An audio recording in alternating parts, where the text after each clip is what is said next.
ระทึกขบวนรถขนส่งจีนเทา500กว่าคน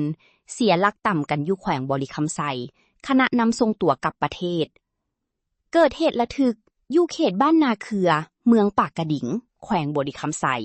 เมื่อขบวนรถตู้ที่กำลังเคลื่อนย้ายกลุ่มผู้ต้องหาสแกมเมอร์ได้เกิดอุบัติเหตุเสียหลักต่ำกันเองเหตุการณ์นี้แม่นสืบเนื่องมาจากการปฏิบัติการกวาดล้างกลุ่มจีนเทาอยู่ที่นครไก่สอนพรหมวิหารแขวงสวรรณเขตซึ่งเจ้าหน้าที่สามารถกักตัวผู้ต้องหาได้หลายกว่า500คนในวันที่7พฤษภาคมปี2026ขณะที่กำลังนำส่งตัวผู้ถูกจับทั้งหมดกลับคืนสู่ประเทศ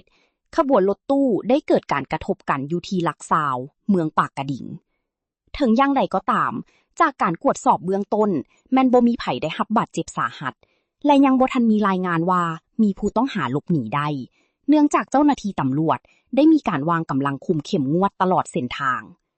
ส่วนสาเหตุของการตามกันในครั้งนี้ยังอยู่ในขั้นตอนการตรวจสอบว่าเป็นอุบัติเหตุหรือมีการจงใจหรือบ่ท่านสามารถติดตามข่าวสารใหม่ๆทั้งภายในและต่างประเทศได้โดยการกดติดตามช่องฮู้เห็นเป็นข่าว Global News ของพวกเฮาไว้เพื่อบ่ให้พลาดทุกเหตุการณ์สำคัญ